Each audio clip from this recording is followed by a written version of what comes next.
देखिए प्यारे बच्चों, हम आज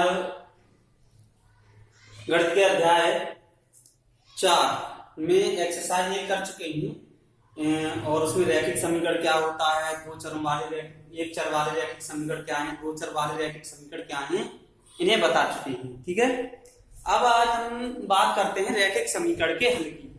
तो रैखिक समीकरण का हल क्या है, इससे पहले हम पढ़ चुके हैं कि एक चर वाले जो रैखिक समीकरण होते हैं उनका जो हल होता है वो अद्वितीय होता है। अद्वितीय का मतलब होता है कि एक और केवल एक।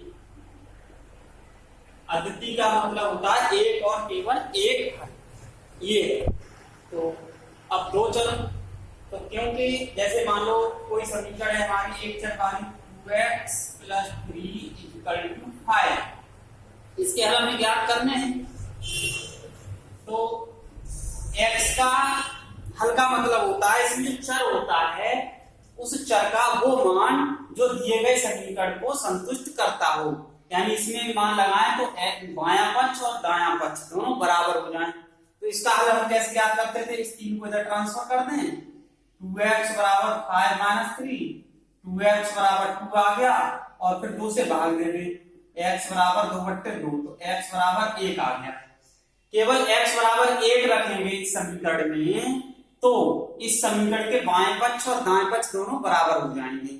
इस एक के अतिरिक्त अन्य कोई संख्या रखने पर इसको कोई भी संख्या संतुष्ट नहीं करेगी, अर्थात x का मान एक के अतिरिक्त अन्य कोई संख्या रखने पर इसके बाएं पक्ष और दाएं पक्ष बराबर नहीं होंगे।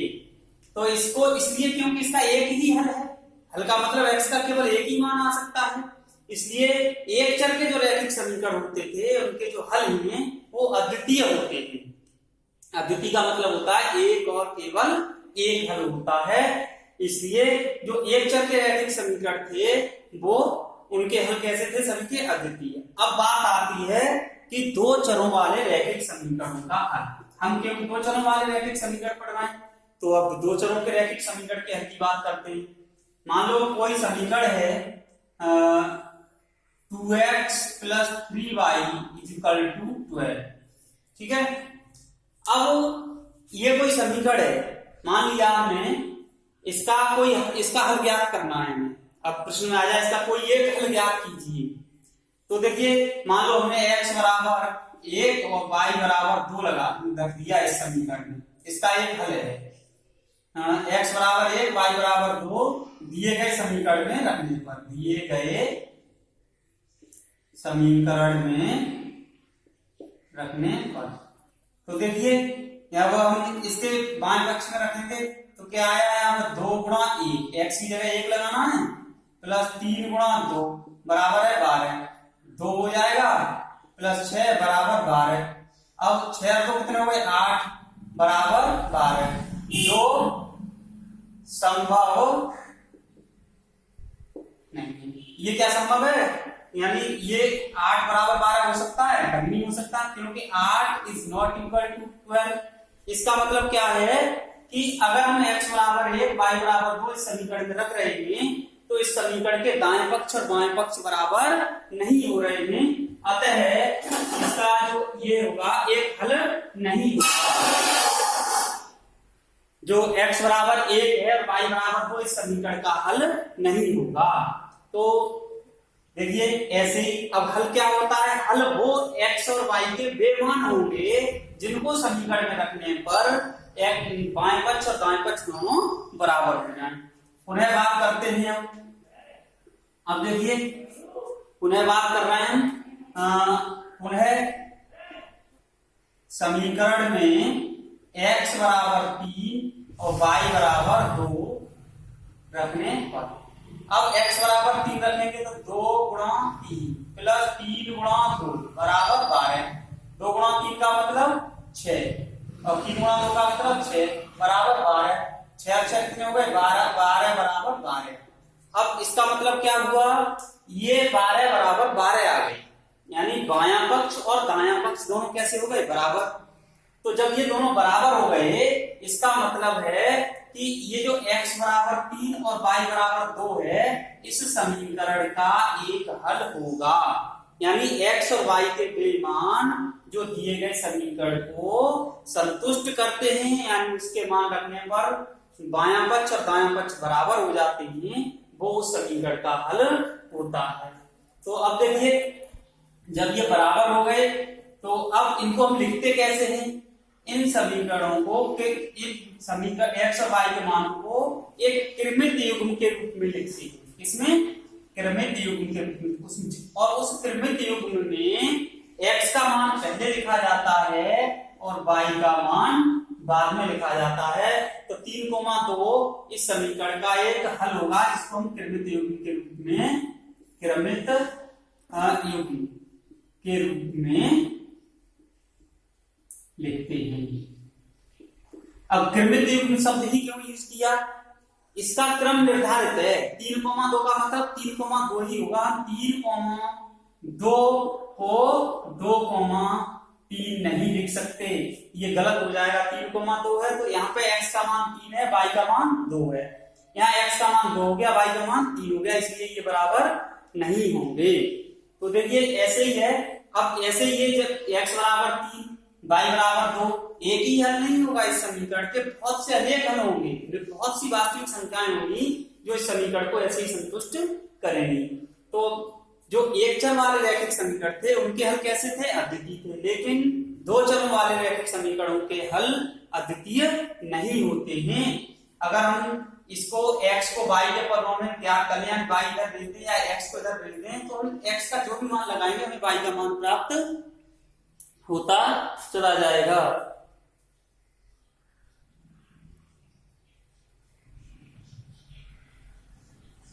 तो देखिए, अब मैं यहाँ पे लिख रहा हूं, थोड़ा सा इसको ध्यान से लिखने अपने पे लिख लेंगे।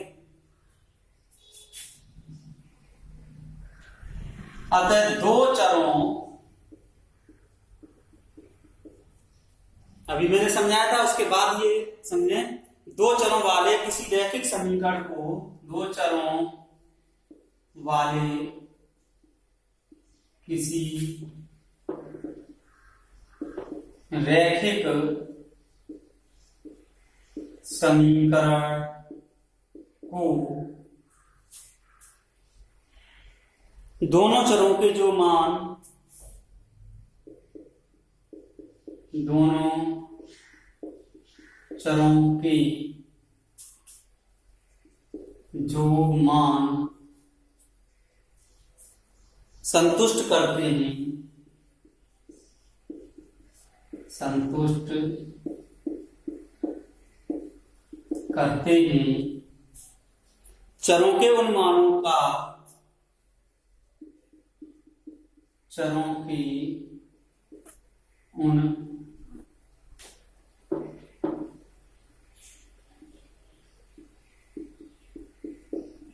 मानों का क्रमित युग्म समीकरण का हल कहा है। मानों का क्रमित, अभी मैंने क्रमित युग्म बताए थे, क्रमित युग्म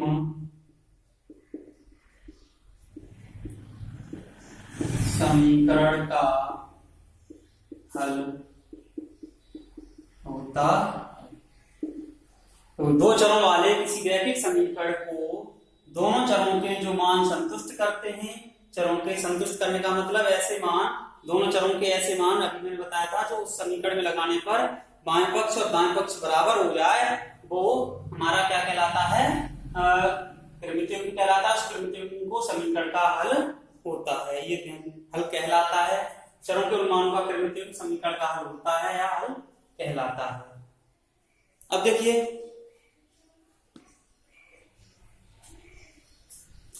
यहां पर लिख देता हूं मैं, यदि किसी समीकरण,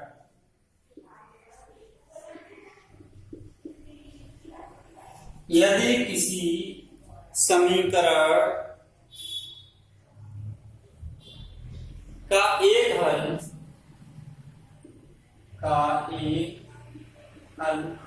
x बराबर a तथा y बराबर b है, तो इसे क्रमित युग्म क्रमित युग्म A, B के रूप में लिखते B, A नहीं लिखते। ठीक है, ऐसे हम B, A नहीं लिख सकते, केवल किसमें लिखेंगे A, B के रूप में लिख सकते हैं। अब एक तो पॉइंट ये हो गया, अभी मैंने बता दिया था। दूसरा पॉइंट, यानी अगर एक हल x बराबर a, y बराबर a और b, यहाँ पर कोई भी वास्तविक संख्या हो सकती है, ये ध्यान रखना। तो उसे हम क्रमित युग्म a, b के रूप में लिखेंगे उसके हल को। किसी भी रैखिक समीकरण के अपरिमित रूप से अनेक हल होते हैं। किसी भी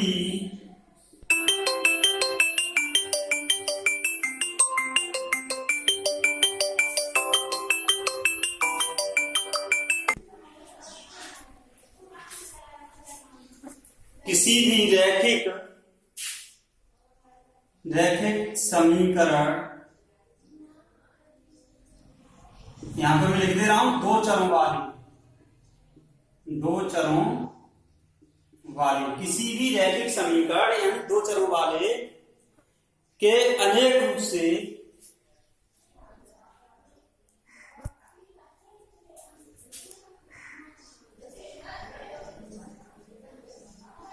अपरिमित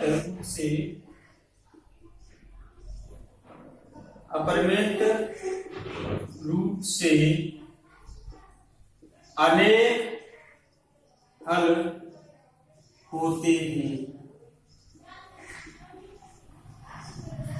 किसी भी रैखिक समीकरण यानी दो चरों वाले के अपरिमित रूप से अनेक हल होते हैं। इससे पहले भी बता चुका हूं कि एक चर वाले के केवल एक ही हल होता है, ये ध्यान रखेंगे।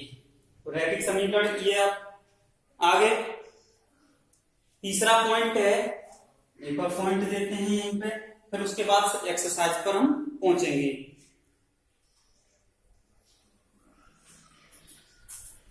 रैखिक समीकरण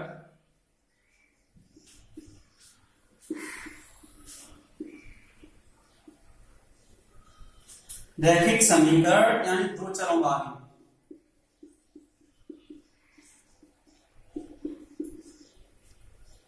रैखिक समीकरण दो चरों वाले ही हैं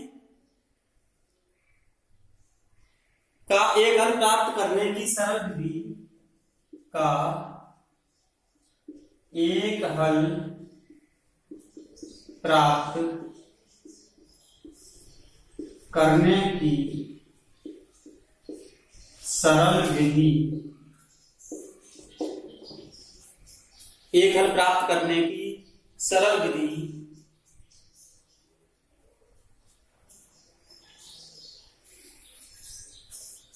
x बराबर 0 लेकर y का संगत मान प्राप्त करना है।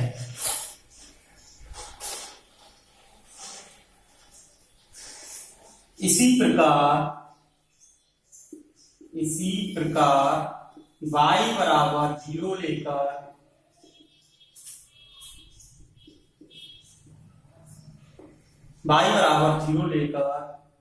x का संगत मान प्राप्त करना है। रैखिक समीकरण दो चरों वाले का एक हल प्राप्त करने की सरल विधि है। x बराबर 0 लो, y का संगत मान प्राप्त कर लो, और दो हल पूछे तो y बराबर 0 लेके x के संगत मान प्राप्त कर लो। कोई भी एक हल ज्ञात करना होता है तो कभी भी उत्तर मैच नहीं करेगा, कोई कुछ निकालेगा कोई कुछ निकालेगा, इससे कोई भी प्रभाव नहीं पड़ता है। अब इसका स्क्रीनशॉट ले लीजिए। अब मैं एक्सरसाइज पर आता हूं।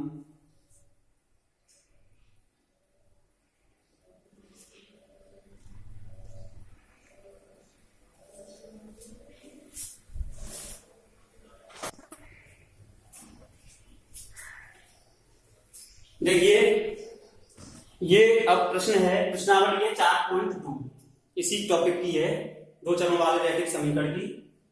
अब निम्नलिखित विकल्पों में कौन सा विकल्प सत्य है और क्यों, ये हमें बताना है कि निम्नलिखित विकल्पों में कौन सा विकल्प सत्य है और क्यों।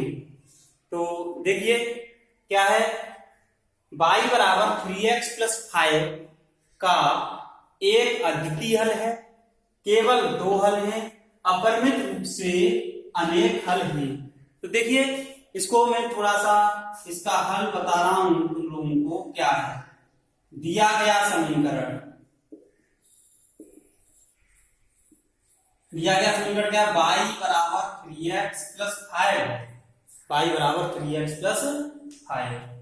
इसको हम और कैसे लिख सकते हैं, इसको अगर इधर पक्षांतर कर दें हम इसका, तो क्या हो जाएगा, ये देखिए 3x हो जाएगा, इधर जाएगा ये तो माइनस का y हो जाएगा और +5 हो जाएगा।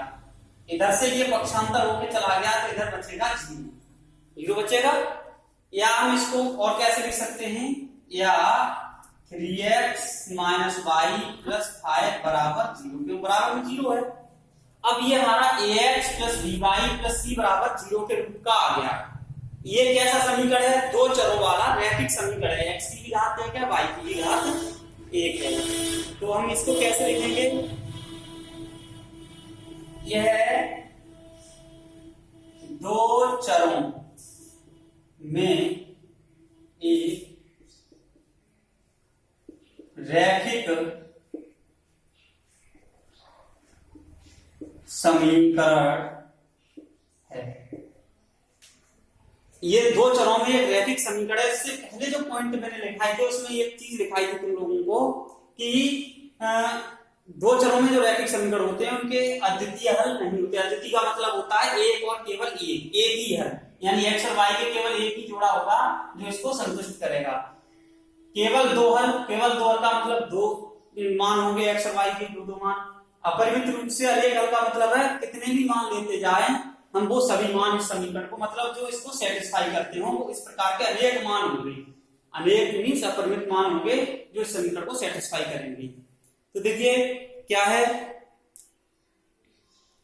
x के प्रत्येक मान के लिए अगर हम यहां से बात करें, x के प्रत्येक मान, x का मान हम 0 लगाएं, 1 लगाएं, 2 लगाएं, 3 लगाएं, 4, 5, कोई भी वास्तविक संख्या लगाएंगे तो y का एक निश्चित मान प्राप्त होगा। अभी x के प्रत्येक मान के लिए यहां पे लिखेंगे x के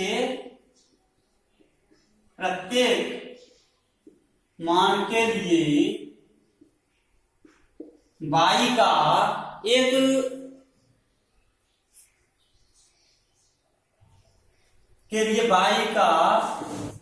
एक संगत मान प्राप्त होता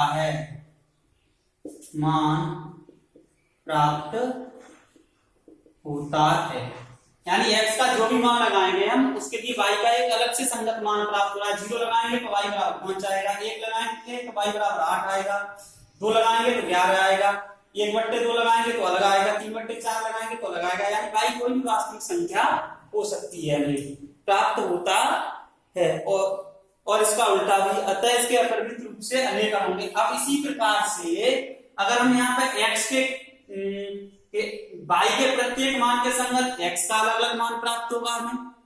ये एक ही, ये तो एक तरफ 60 डिग्री में हम ये भी लिख सकते हैं y के प्रत्येक मान के लिए x के संगत मान, x का एक संगत मान प्राप्त होता है। तो हम क्या कहेंगे यहाँ पर, अतः दिए गए समीकरण के अपरिमित रूप से अनेक हल होंगे।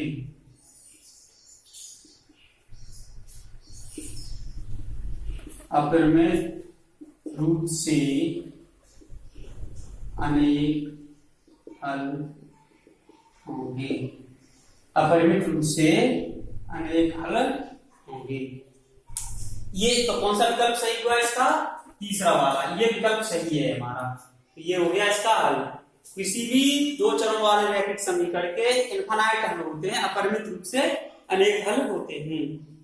अब बात आती है, इसका स्क्रीनशॉट ले लीजिए, उसके बाद आगे बढ़ते हैं।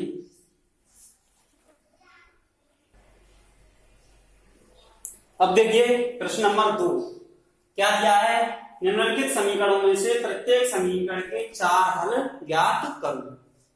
पहला पार्ट, दूसरा, तीसरा, 3 पार्ट दिए गए हैं। पहला पार्ट बता रहा हूं मैं। देखिए दिया गया समीकरण,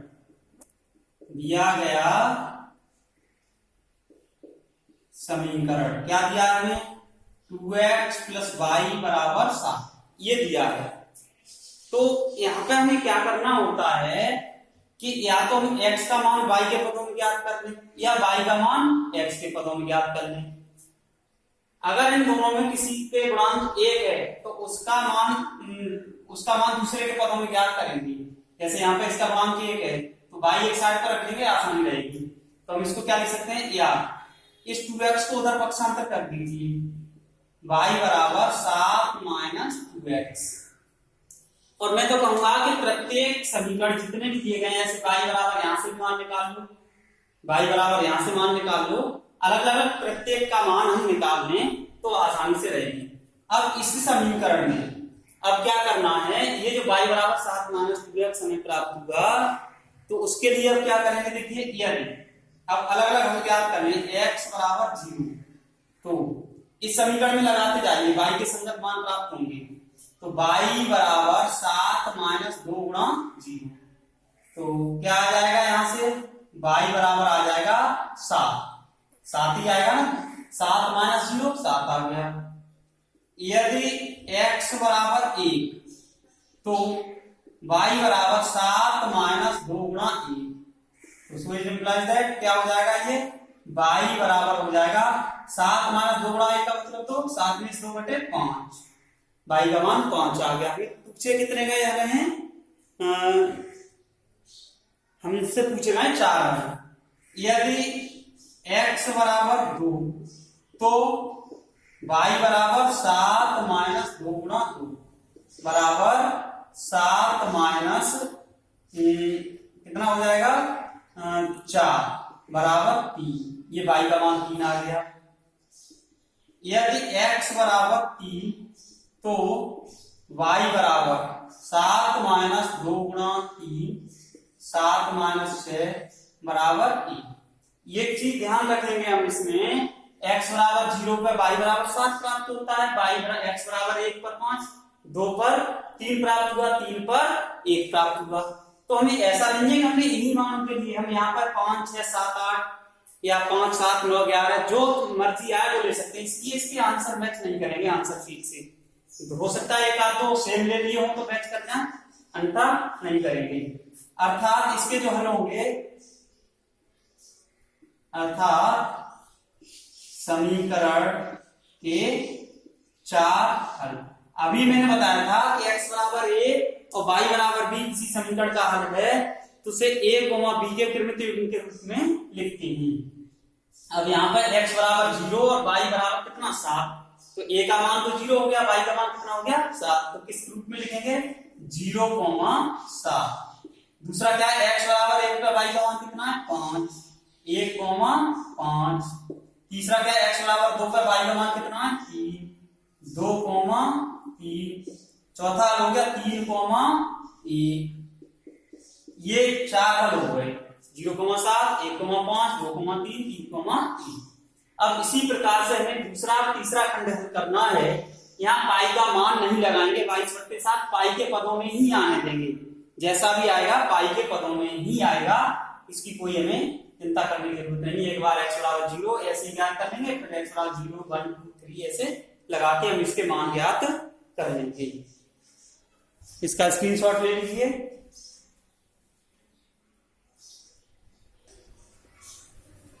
आज इतना ही कराऊंगा, इसके लिए काफी है। आगे के जो 2 क्वेश्चन बचे हैं वो अगले वीडियो में बताऊंगा।